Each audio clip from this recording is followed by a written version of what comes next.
Welcome to Readers of the Lost Art, with your presenter, Dr. Paul Anthony Taylor, a recovering academic. And the title of today's talk is Billionaires and Poor Mental Wealth. Musk, Bezos, Zuckerberg. Since everything that exists and happens for human beings always exists only in and happens for their consciousness, obviously the constitution of consciousness itself is first of all essential. All luxuriance and pleasures reflected in the dull consciousness of a dunce are utterly poor when compared with the consciousness of Cervantes when he wrote Don Quixote in an uncomfortable prison. The emptiness of their inner life, the dullness of their consciousness, the poverty of their mind make them seek company, which, however, consists of people just like them. So together they hunt for diversion and entertainment, which they initially seek in sensuous pleasures, in every kind of amusement, and finally in excesses. Tried in vain to supplant inner with external wealth by wanting to receive everything from outside. Like old men who seek to strengthen themselves through the perspiration of young women. Arthur Schopenhauer, Aphorisms on the Wisdom of Life. Well, hi everybody, I'm just building in this video upon the previous two I did on the Bezoses, or as I like to now call them, the Bezoids. It's easier to call them that. And I will be showing, because I'm going to be giving you quite a bit of text and some commentary on that philosophical text. So I wanted, as usual, to break up the talk with some images. So I'll be going back to the Bezos wedding and the whole use, the reflection it gives of the billionaire mindset that you could turn a whole historical city into the backdrop for your personal celebration, which is quite fitting if you think of the Doges and the luxurious and decadent history of Venice as it was. So, like I say, I'll build upon that, but I also wanted to add this time, I don't want to give you the sense I am fixated about the Bezoses, but it's just the way everything came together in that wedding. I must admit, it made an impression on me in the worst possible taste, to quote Cupid Stunt from a previous video. Just the crassness of the whole thing. But I wanted to widen my exploration of billionaire crassness by also looking at Elon Musk and Mark Zuckerberg. So I don't want to psychoanalyze these billionaires, and I don't want to make accusations that just aren't true, but I think it's well established now that Elon Musk, for example, has exhibited quite strange behavior. And to refer back to the Schopenhauer epigraph, given the number of children he has, he does seem to find some solace and some life-affirming source in the perspiration of young women, to put it subtly. But he has gone through, he's obviously got some mental issues, despite, and as we will talk, maybe because of his inordinate wealth, and how that doesn't really lead to psychological stability. But I'll also give you examples of Mark Zuckerberg, and it's not me projecting, or it's not me trying to interpret words from his own mouth. So to start with, this is a article about Mark Zuckerberg's ideas about AI, and I found them quite scary, what they revealed about his mindset, because I understand he's invested huge amounts in the metaverse concept, and he really seems to think the answer is AI. And my response would be, if the answer is AI, it was a bloody stupid question. But before I get too jaundiced, think you could use a few more friends. Meta CEO Mark Zuckerberg says AI will do the trick. In a recent interview with podcaster Dwarkesh Patel, the Silicon Valley titan said the average American has fewer than 3 friends, but a desire to have something like 15. Well, I've probably got 3, if that, and I've got a desire to winnow them out further. So I'm obviously not his target audience. Zuckerberg thinks computer code will fill the gap. So his own words, not mine. The average person wants more connection than they have, he observed. As the personalization loop kicks in and the AI just starts to get to know you better, I think that will be just really compelling. No, Mark, it isn't. I just love the personalization loop. Some of the euphemisms that are casually thrown around, what that actually means. But anyway, just to continue. So there's also a Guardian article. Joe Rogan interviewed Zuckerberg, which you can check out on YouTube. So this is the Guardian journalists talking about Joe Rogan, saying he's terrible at holding people to account in the conventional sense, but good at forcing people to unpick the implications of their positions and at revealing mere waffle for what it is. All of which did make the Zuckerberg interview interesting, not as a piercing revelation of Meta's future plans or Zuckerberg's genius, but as a character study of a man who is pretty sad about his job and desperately looking for something new to be excited about. So this is Zuckerberg. You wake up in the morning, look at my phone, get like 1,000,000 messages. It's usually not good, Zuckerberg said. It's almost like every day you wake up and you're punched in the stomach. So this is something that fascinates, and it fascinates me. And this is perhaps, if you wanted to have a go at me, this is obviously cathartic for the fact I am nowhere near a billionaire. And I'm guessing most of you aren't either. But the idea that you could be worth that much money and you wake up every morning rather than, jumping out of bed and kicking your heels in the air with glee to be alive and to be so lucky and wealthy. He feels like he's been punched in the stomach, which I'm sure most people, I'm glad to say because I've retired. But the idea that, the Sunday night feeling, or the idea that every time you log onto your emails, you're waiting. I remember the feeling, you're waiting for the latest debacle of bureaucratic banality to hit you. And he doesn't escape it. I can just think of the things you could do with the money, even if just to do good in the world and to spend it, give it away.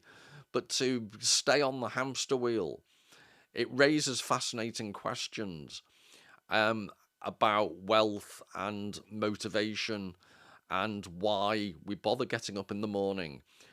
And in order to look at those ideas, I wanted to slowly introduce, because I've used them in the epigraph, but I want to, in future videos, do a deep dive into the life-affirming miserableness of Arthur Schopenhauer. So in this video, I've used him in the epigraph. I'll allude to him a few times, but this is all just, a long introduction before we address his work directly. So this is, I'm at some point, like Billy Idol haircut, but I'm going to emulate that at some point in the near future. But his most famous work was The World as Will and Representation.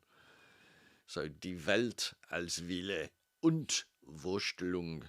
And any German speakers are now tearing what's left of their hair out at that massacre of the Teutonic language. But it was, I won't bore you with the details, but it was published, I think, back end of 1818. I think on the title page it says 1819. But he actually technically was published in 1818. And then there were 3 different editions over those years. And I think the author Thomas Mann, was it 18... I'm trying to remember. I think the author Thomas Mann did an abridged edition as well. But anyway, and this is from the Stanford Encyclopedia of Philosophy, which, by the way, if you ever want to look up particular thinkers, I've always found it quite informative and accurate. An alternative title might well have been The World as Reality and Appearance, or The Inner and Outer Nature of Reality. And it's this, in a video I want to do, I've got a video planned about politics, and don't worry, it's not about Democrat, Republican, Conservative, Labour. It's more about a pox upon all their houses, and how modern politics is mostly intrinsically about appearance rather than reality. So that's for future days. So I'd quite like to do something on Emmanuel Macron. And that's how you. My French pronunciation is all. My English pronunciation is not great. My French pronunciation is awful, but it's Macron, Candace Owens, not Macron, as she says 100 times when she does one of her conspiracy theory videos, which I'll refer to hopefully when I look at our friend Emmanuel and Brigitte and the concept of appearance and reality, which should be fun. But also the inner and outer nature of reality. And I think that goes to the epigraph I quoted from Schopenhauer, and the inner and outer life of your average billionaire, the way in which rich people, Schopenhauer's claiming, need to get their validation from the outside, and the underdeveloped, and his typically brash way, he refers to them as dunces. He doesn't pull his punches, our Arthur.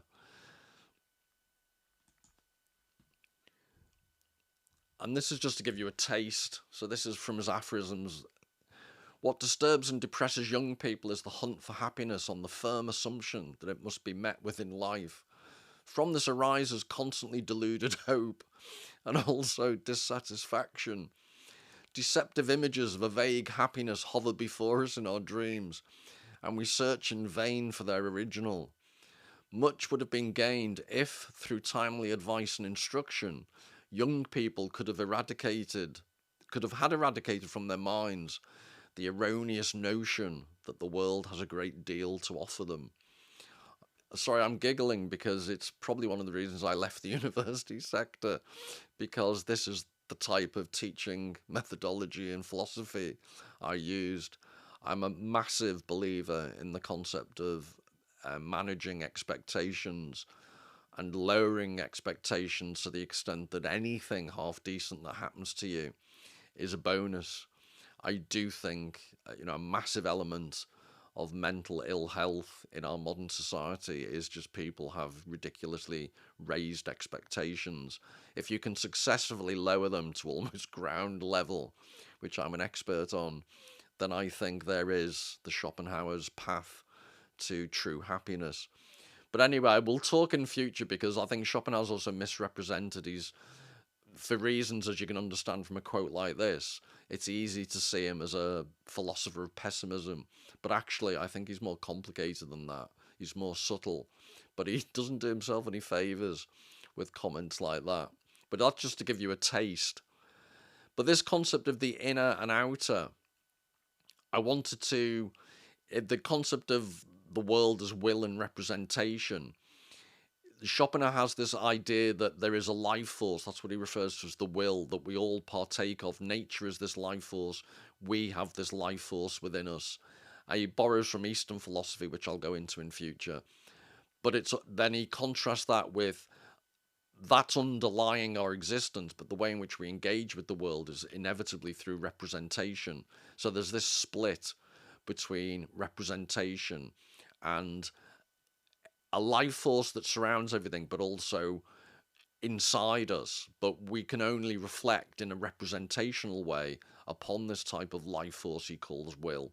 So there's just, as human beings, we're divorced from direct access to will, but we can see, or we can have a sense of it.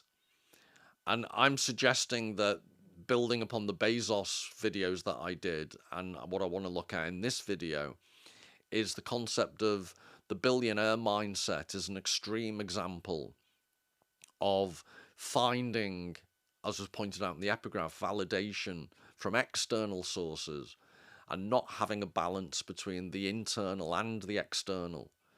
And on the back of Schopenhauer's philosophy, he has a concept of aesthetics, a concept of the role of art in human consciousness.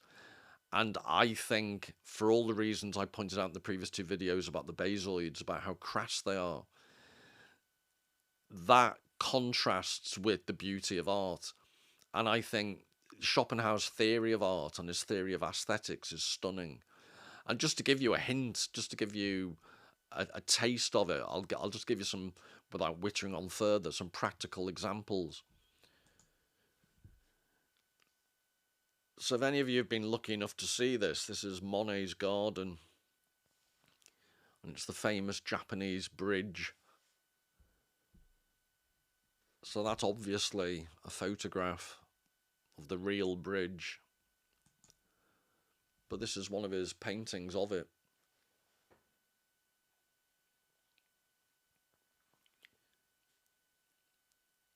And like I say, I don't have time in this video to do a full or even, half serious discussion of this will versus representation, Vorstellung, in Schopenhauer's philosophy. But I hope you can see, very quickly, that the way in which art approaches the thing in itself, as Immanuel Kant called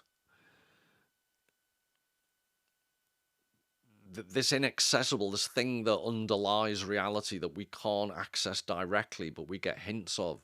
And I'm suggesting that to the extent that we can have a sense of what underlies the appearance of reality, there's nothing like art to give us that sense. So just the way that Monet manages to convey the bridginess of the bridge, to sound like a cheap person's Sartre.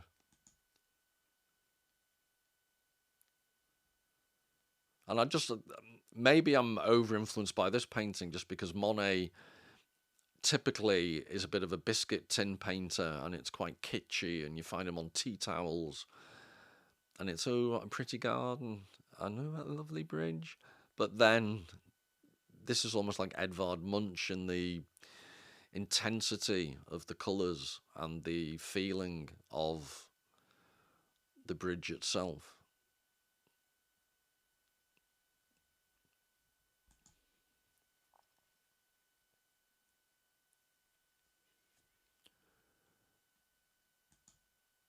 And then another one of my favourite artists, Turner. And if you were looking for an artist who represents the life force, I don't think you'd do much better. And there's something about the way in which Turner manages to just introduce a little element of humanity within these, in this case, seascape. But there's the famous painting of the locomotion going over a viaduct. So there's often an element of human construction or human life. Well, I think in that painting there's a little hare running in front of the train. But it's also the elemental force of nature, captured brilliantly, like almost like a vortex.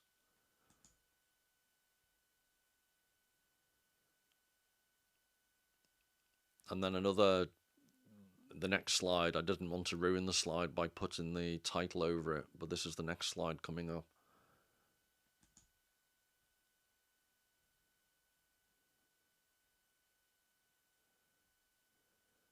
It's almost like the ant-like figures in the bottom right corner.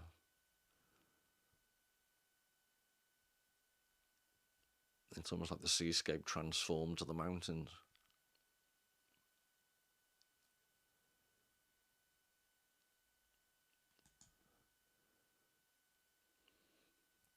And again, this seems quite, insignificant. It's Houses of Parliament on the Thames, bit of mist, bit of a pier, but it looks like a bit of scaffolding.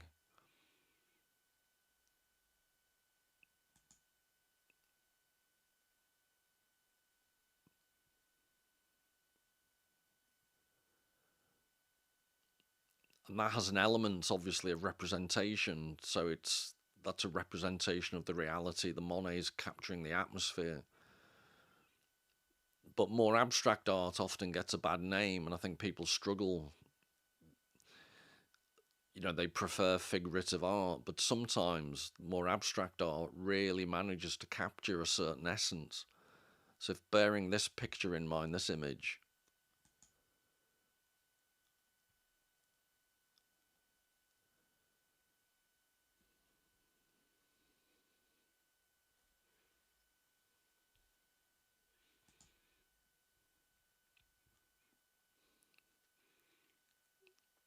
So if you ever wanted to express the essence of a peer,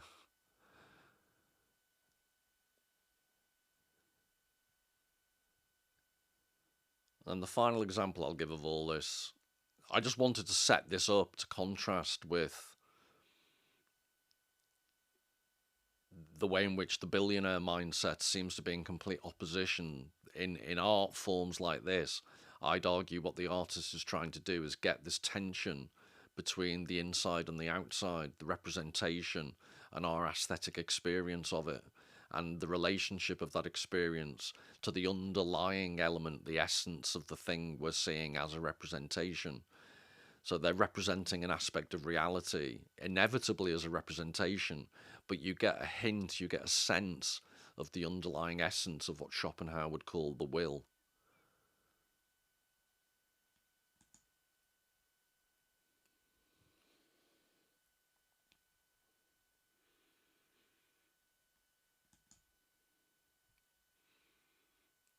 So again, another Monet that arguably less schmaltzy than some of his paintings.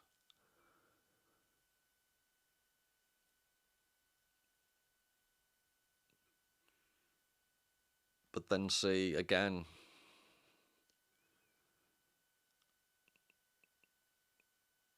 Monet is trying to capture the essence of a situation of nature, and then Jack the Dripper, Pollock,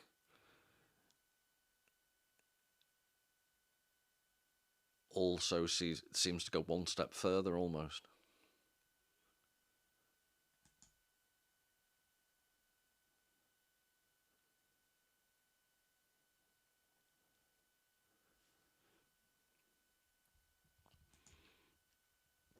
So what I want to do now, I hope this works. At least you might have enjoyed the first half hour or so if you're into your art.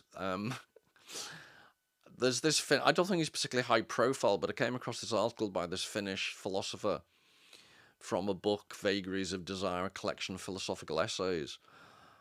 And I like Finnish humour, or lack of humour. It's just the way Finnish people express themselves. So I never know whether it's tongue in cheek, some of it. But he's written this book that's a serious philosophical book, and I think it captures brilliantly. It's a long book, and I've just given you the first slight bit. But I've gone into quite a bit of detail, but I'm giving you the first section of one chapter that links anxiety and desire, because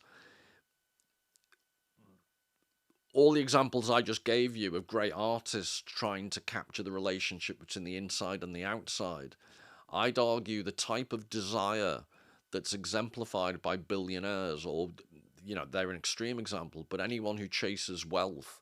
So this idea, I keep referring back to the idea of mental wealth. There's actual financial wealth and there's mental wealth. And the strong suggestion from someone like Schopenhauer would be they're mutually incompatible. Because if you spend all your time chasing actual financial wealth, you don't often, if at all, have the time to develop interior mental wealth.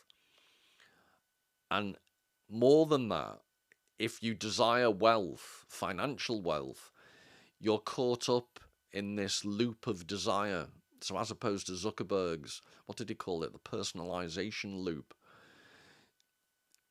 I'm interested in this concept of loops. So Zuckerberg talked about the personalization loop.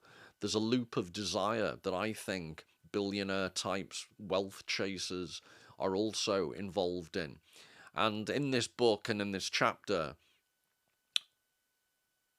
Airaksinen, I hope that's vaguely right, he looks at, and I've only gone into a small section of it, but I hope it doesn't bore you senseless, but I wanted to give you a sense of how it's a hamster on a wheel. It's an innately unhealthy psychological attitude to have, and it's inevitably going to create anxiety, the desire for wealth. It's a intrinsically anxious process. And what Timo, I'll call him Timo, it's easier, but what Timo manages to portray very effectively is through a very systematic philosophical analysis, he manages to convey a sense of this febrile, unhealthy, anxiety-inducing mentality that wealth promotes. Oh, and I was going to say, because I'm going to look at the text in detail, there aren't that many quotes, but just to break up my Mardi Ringo Starr tedious tones, I'll just keep showing you images from the Bezos wedding, which, like I say, I'm trying to wean myself off. But this happened to me, personal anecdote. I almost got into trouble. I was in a pub looking, and I wasn't leering in that sense, trust me, but I was looking at a woman's trout pout, this augmented, Botox augmented, or lipo, whatever, augmented lips that were just truly bizarre. And I was transfixed by them to the point that I was obviously staring, and her boyfriend threatened to lamp me.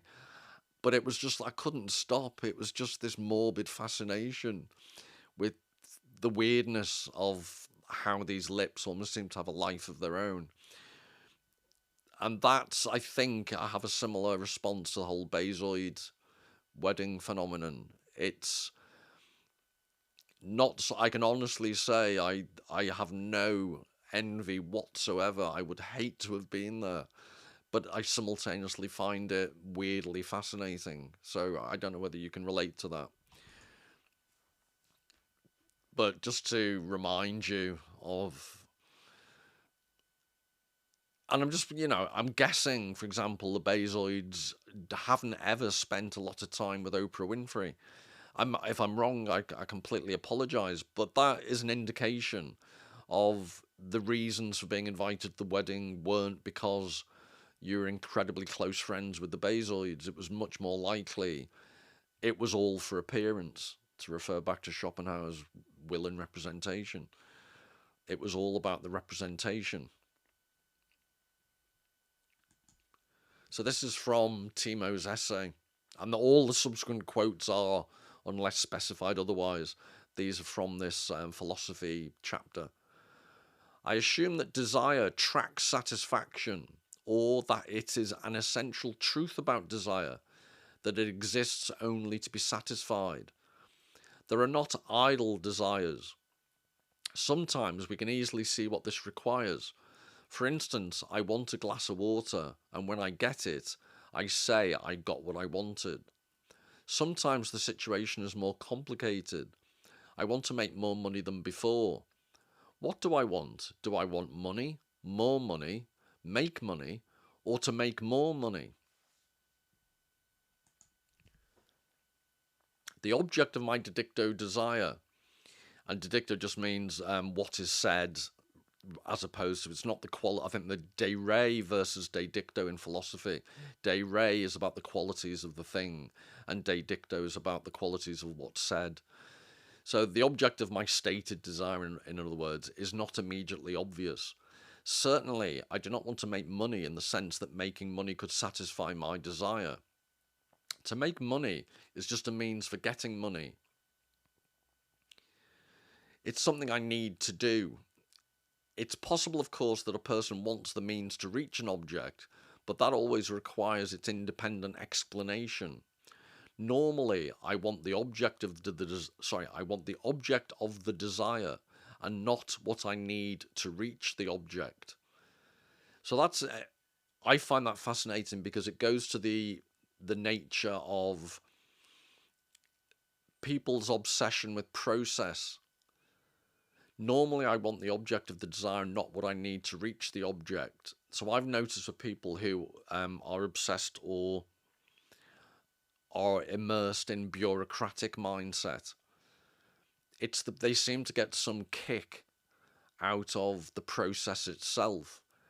So if you shift a load of forms that basically in the real world achieve nothing or worse than nothing, they actively stop people doing their own jobs through this constant need to feed them more of the bureaucratic system. But there's something fulfilling for some people just to follow a process for the sake of the process and not for any actual outcomes. And I'd suggest there are parallels with making money. It's the process of making money that people can't let go of. And it's just maybe something I'll try and explore in future, is this psychological investment in process rather than outcomes. Another way of thinking about it more practically would be, people complain and then continue to do it about all the time they spend online. And there's something about the process of answering messages, of feeling, people have written about this, the dopamine hit when you receive yet another message. And that becomes addictive in and of itself, irrespective to what are the substance or quality of those messages. The actual act of constantly being online generates its own raison d'etre that's largely independent of any genuine practical substantive value. To answer the last question, namely, do I want money or more money? I need to spell out the whole situation. In other words, I need a narrative account of the desire. This entails spelling out the desirability conditions that motivate the desire, or answering the question, why do you want it? As I see it, the answer may prima facie look quick and simple, but after some probing, desires entail deep and complex explications. Perhaps not in the case of a glass of water, but then at least in the case of earning much money. Why bother if the needed procedures are laborious, time-consuming, and inherently risky? In this way, we say desires track satisfaction in such life situations that are in most cases incompletely understood even by the person himself. He aims at objects that he supposes can satisfy his desires and make him content or gratified, and in the special sense, happy. He aims at such a possible world where he has what he wanted. I've put in brackets here, but. So obviously there's something coming. Some sources of frustration are simple. For instance, the case of returning desire. So he makes the point that this is inevitably going to lead to frustration, this link between anxiety and frustration. Some desires are of the type that they extinguish when they are satisfied. Some of those return, some do not. Some desires are not of the returning type in the sense that one can extinguish them at all. For instance, one's desire to get attention and admiration from others. Bezos wedding. In this case, the more you get it, the more you want it. And this means not only more of the same, but more and more intense attention and admiration. So this would also explain why anyone who's been successful in the media can earn millions, and then you ask yourself, well, who's the guy who did the late David Letterman? Phew. His late night show, I always used to think he must be worth millions. Why does he keep doing this decade after decade? And I'm guessing it's this process of external validation as described here. One's desire to get attention and admiration from others. In this case, the more you get it, the more you want it. And this means not only more of the same, but more and more intense attention and admiration. So he goes on, you'll see in a second, this is how the frustration builds, because you've entered a process that can never fully be satisfied. The nature of the beast is that it's an insatiable beast. And that leads to this horrible imbrication of frustration and anxiety. So just as an image of the need for more and more intense attention and admiration, this is one of the luxury little boats for the Bezos wedding.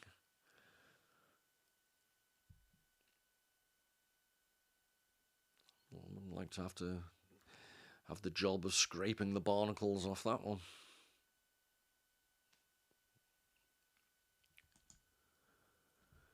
I satisfy my desire and then it vanishes permanently. This is fine. Normally, no frustration follows. Next, I satisfy my desire that vanishes and returns later. This case may be frustrating or not. In some cases, desires are such that I want to get rid of them by satisfying them, and hence their return is frustrating. There are painful desires, like hunger, or more generally, those that are generated by push and not pull. In some other cases, I welcome back the desire in question and enjoy the idea that I can entertain it again. So this is just, I'm trying to give you a sense from a philosophical point of view. Once you start parsing down the nature of desire, it's much more complex than you might think. And it's the green-eyed beast that doth mock the meat it feeds upon, to paraphrase Shakespeare. I think he said the green-eyed monster that doth mock the meat it feeds upon.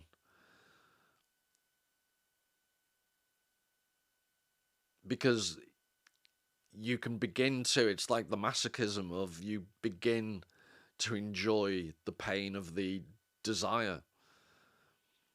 So I'm trying to remember the joke about the masochist and the sadist, and the masochist says to the sadist, beat me, and the sadist says, you'd like that, wouldn't you, and walks away. So it's this constant interplay between desire, frustration, and satisfaction.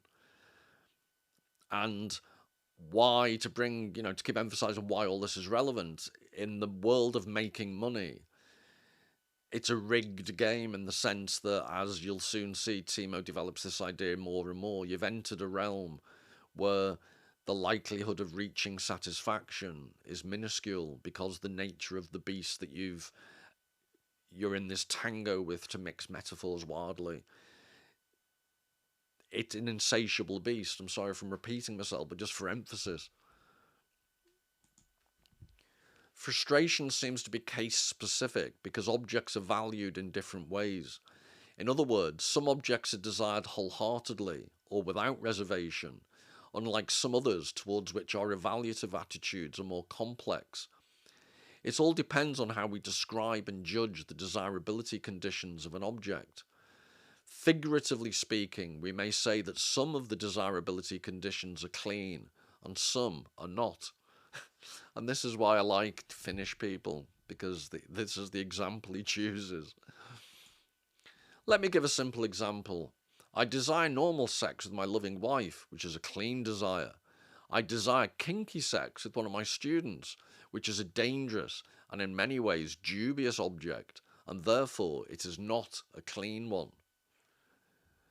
So just to give you a visual, that's the clean desire.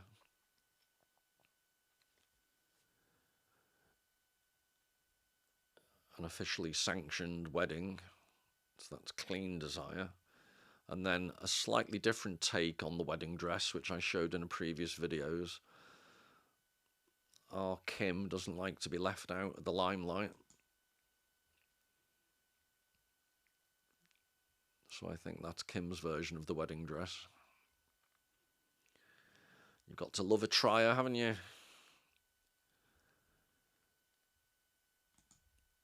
I'm off for a cold shower later. In this way, it seems that desires can be anxious even when they are not frustrated.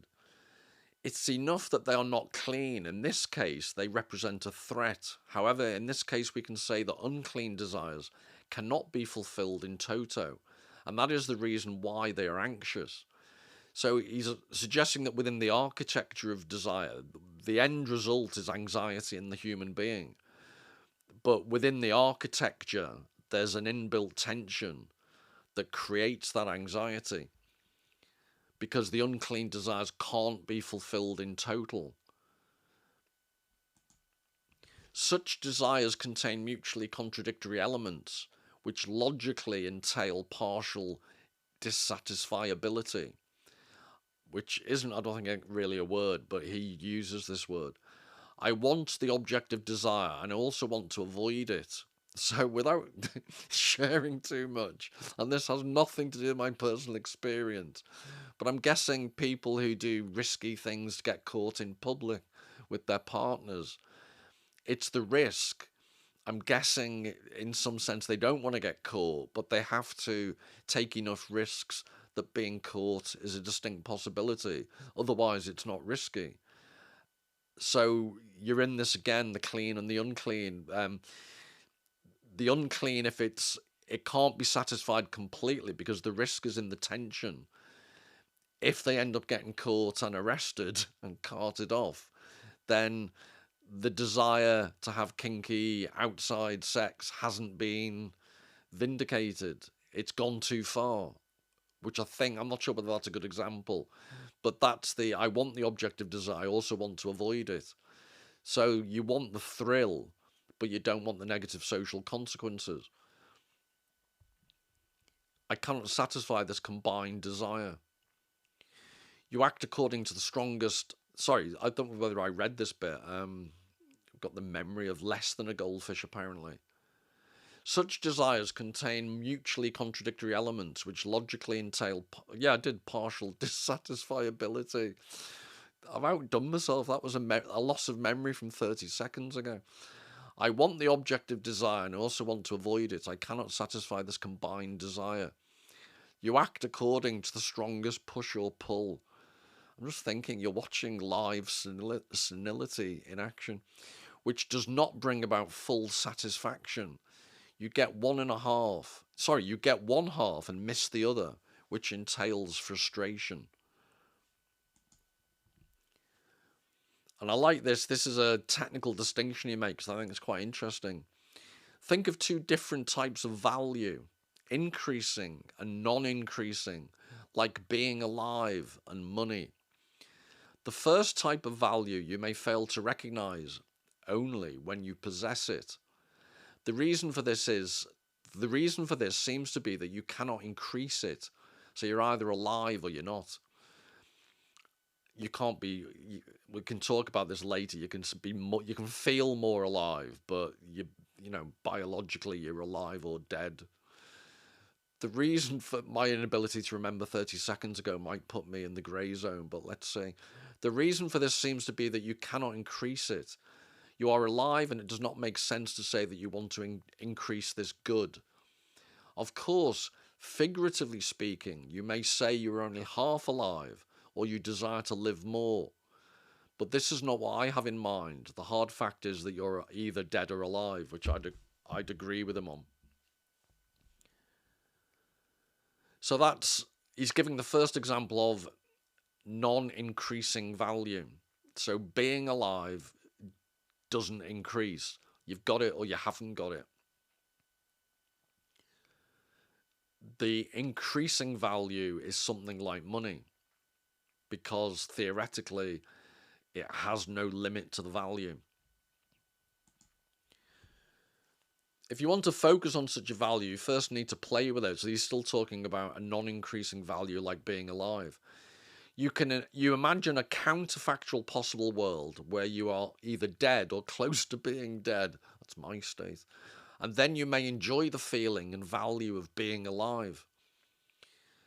By doing so, you satisfy a desire, namely that of realizing the value of being alive. But this desire is bound to be unclean. So he's back to the kosher, non-kosher. You are playing with dangerous goods when you remind yourself of the painful fact that this value will not last. So, for example, in order to feel good about being alive, if you think about the alternative, being dead too much, you become a right maudlin bugger. So that's not a good idea either. You may experience the value of life in full when you think of death, but then also the death becomes perhaps too obvious for comfort. And I just love this Finnish edition. This is another anxious thought. So then perhaps this is another anxious thought, one way to get over your anxiety is to do an imitation of Eva Peron. I just love the weird wave.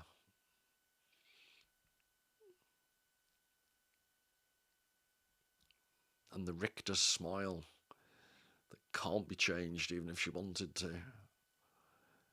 But I'm going to practice that. That's how I'm going to wave to people from the car.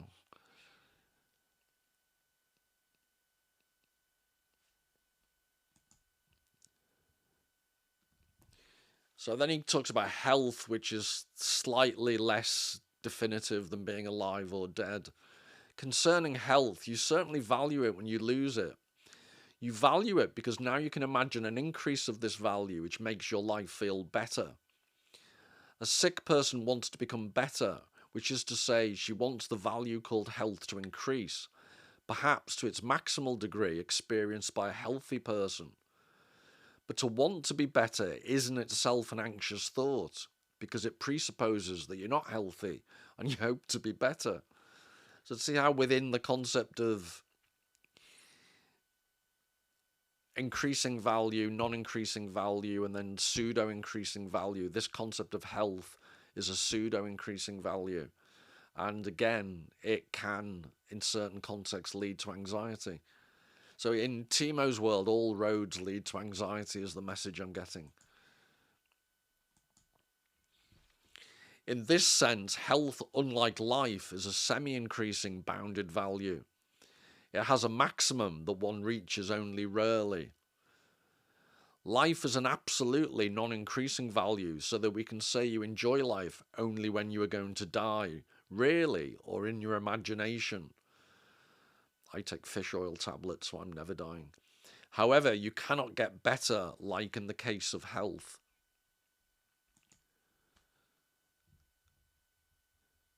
So he set that up in opposition to the concept of money.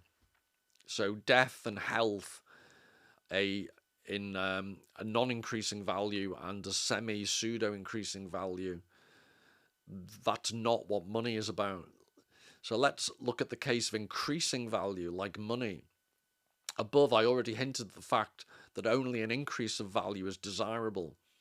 Take any increasing value and it loses its desirability when it remains stable without any immediately imaginable threat to it or a promise of increase.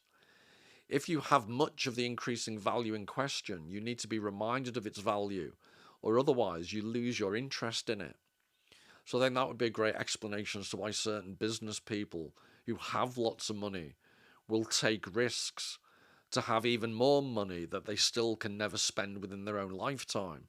But in order to appreciate what they've got, they have to put what they've got at risk. So I've never been a gambler because I don't trust myself. I'd be bankrupt within half an hour. But I'm guessing that also is an element you have to put, and it's why people so rarely walk away and take from the house, because the whole thrill is putting what you have at risk. And even if you're on a lucky streak and you keep winning more, I think Dostoevsky, for example, was an inveterate gambler and, lost fortunes, and his family was in penury. So even a psychologically, very insightful guy like Dostoevsky was an absolute addict for the gambling tables.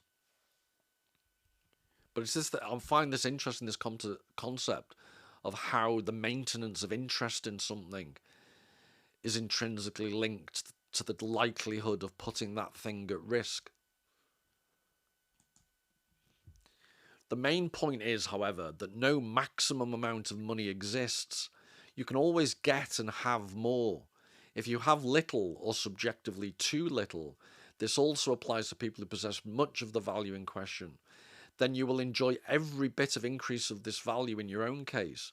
There is no limit to this. So the dangerous aspect, particularly about money and arguably fame, because as was pointed out earlier, once you get fame and attention, you can't get enough. You're already on this hamster wheel of which it's incredibly difficult to step off. And it leads you to dark places.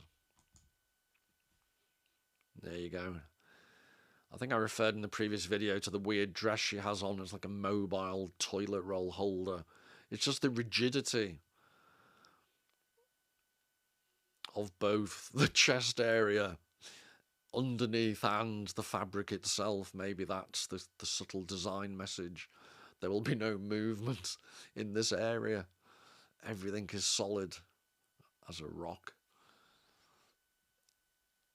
And again, she could be sad, she could be happy, we don't know.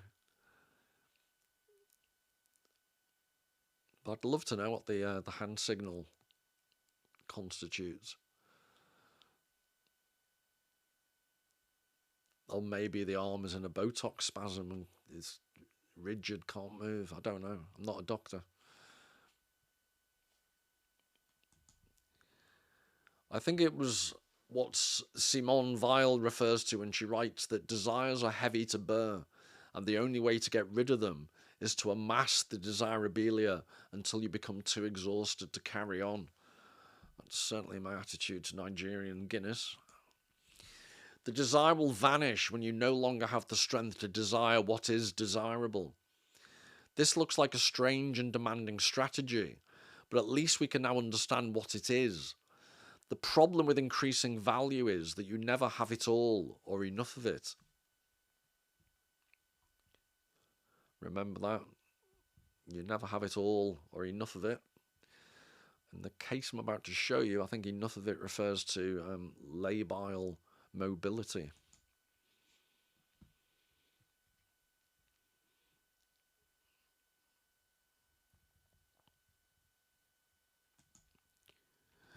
Now, increasingly value as the foundation of desirabilia forms the prototype of frustrated desire. In other words, if you desire something that is based on increasing value, you are bound to be disappointed. So this is the game that the billionaires and anyone seeking riches has entered. Paradoxically, the reason is that you can never reach the top where you have all the value you want. Why is this paradoxical? Excuse me. In the case of non-increasing value, you find yourself in the situation in which the appreciation of the value,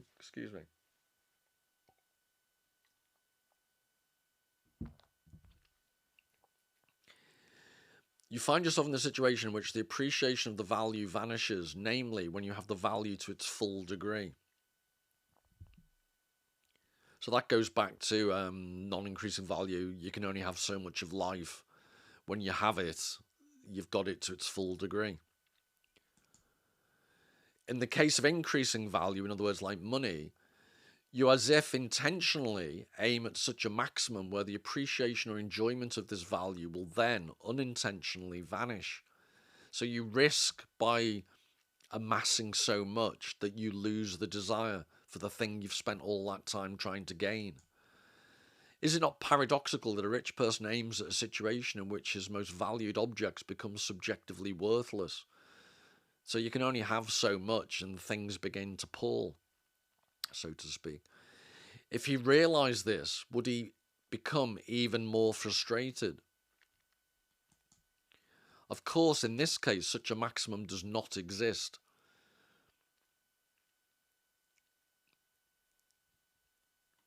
So the escape, this is complicated because the escape from frustration involves never leaving the wheel, the hamster wheel of yet more wealth. Because you might feel frustrated if you finally realise that you've got enough and you've reached the end of the mountain of wealth you were trying to climb. But that's not going to happen because the nature of your desire is never ending and ongoing. So in this case, such a maximum does not exist.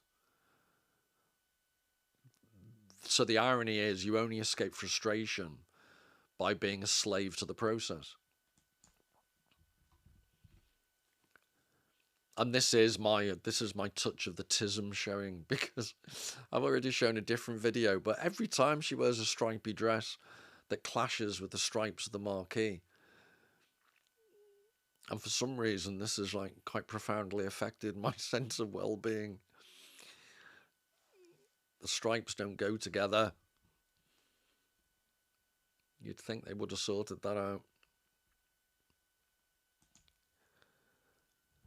Therefore, in one case, we do not appreciate what we have if we do not imagine we lose it.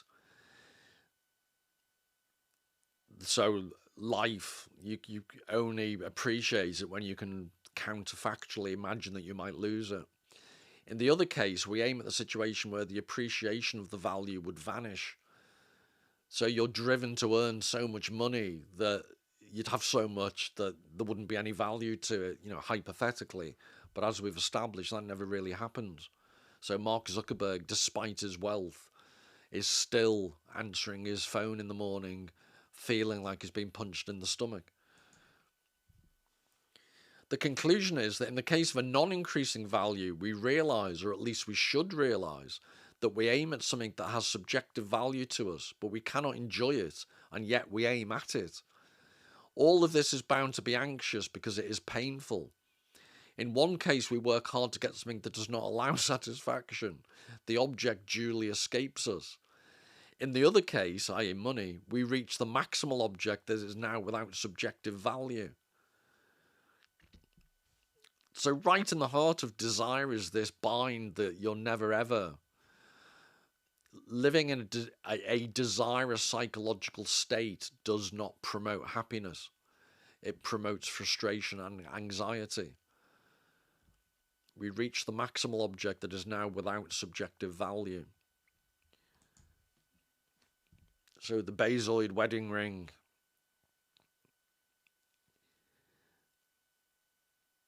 does it give great subjective pleasure?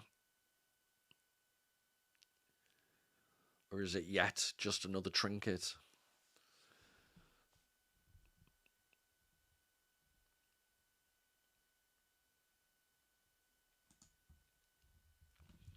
We need to pretend that we lose the value, so that diamond ring has added enjoyment for Mrs. Bezos if she's constantly in fear of it being stolen.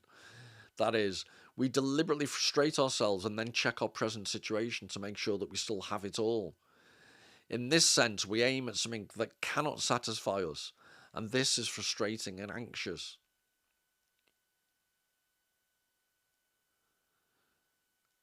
So it's this constant checking.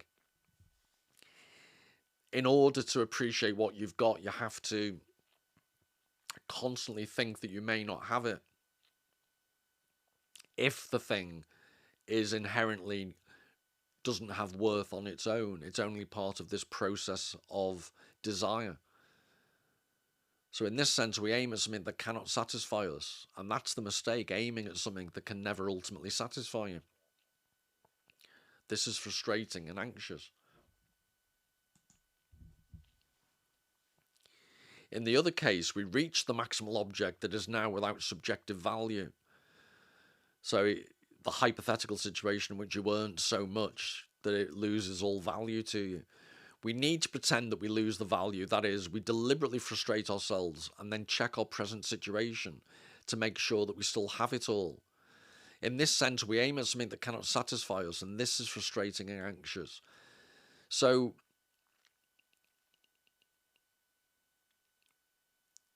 this is what I meant about you're putting what you have in terms of great wealth, for example. The minute it even threatens to lose its subjective value for you, you start to risk it. You start to take chances. You need to have this sense. We need to pretend that we lose the value. So to the ages since I watched it, there's quite a popular TV series, Succession. And part of that is the family dynamic. It was all about the constant tension of losing position or losing your place in the succession to, the oligarch type billionaire owner of all these companies. And that seemed to be the life force within all the people in that TV series.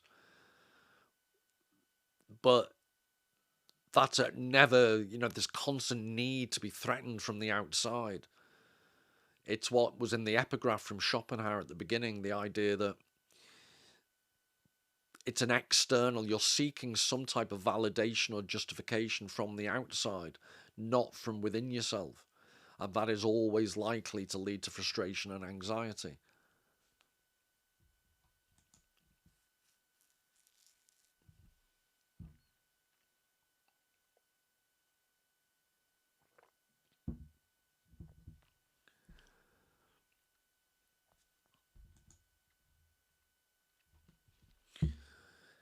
Both in the case of pseudo-increasing value, which is a value that tends to increase but also has a maximum, and non-increasing value, the way to make the corresponding objects look desirable is to focus on their incremental growth when it takes place factually or counterfactually.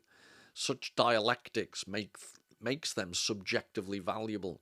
So this is what I was talking about. You have to start finding strategies to start enjoying what you've got by putting it under risk.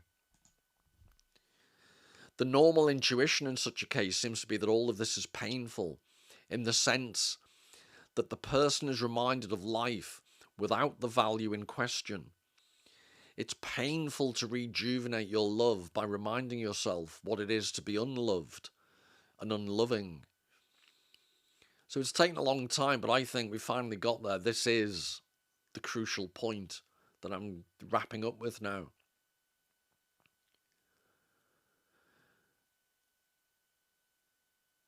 The person is reminded of life without the value in question. It's painful to rejuvenate your love by reminding yourself what it is to be unloved and unloving. And I think the next image is just a brilliant summary of what I think, in the case of not just wealth, but in this case more specifically fame and attention and validation from the admiring, lecherous looks of other people. There seems to be this underlying fear of not being loved and not being admired, not being the centre of attention, which I think this image illustrates. And you'd be amazed how difficult it was to find any pictures of Kim Kardashian not taking a photograph of herself or something in her immediate surroundings.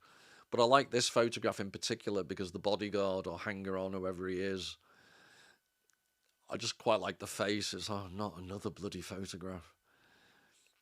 That's what I'm reading into it anyway.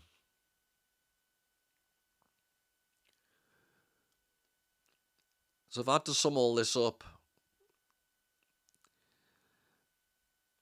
I think one phrase that springs to mind, that all that glisters is not gold, which is the old English word for glitters.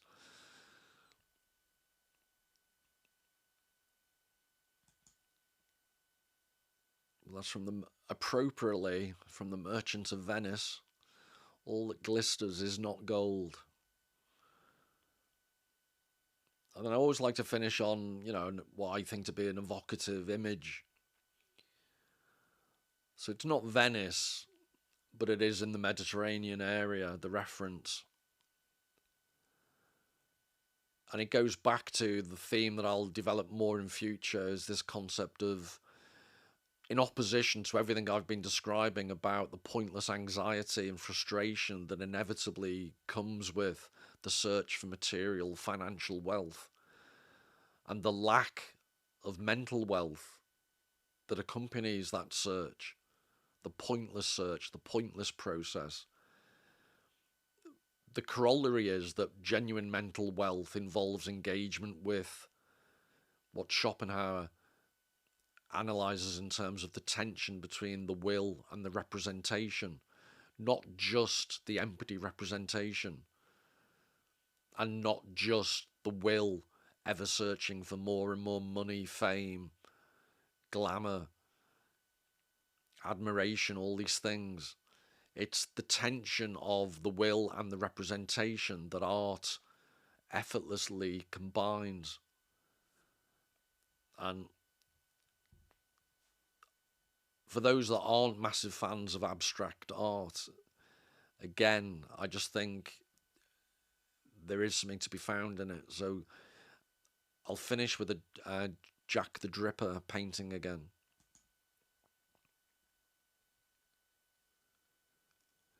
And a quote from another Shakespeare play, like I say, not Venice this time, but The Tempest is, I think, set in a Mediterranean area.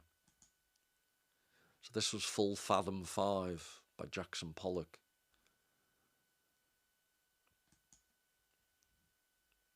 And the original quote, "Full fathom 5, thy father lies, of his bones a coral made, those are pearls that were his eyes." I think it's a stunning painting. I think there's a debate of whether it should be hung vertically or horizontally, but for the purposes of getting maximum detail, I put it horizontally.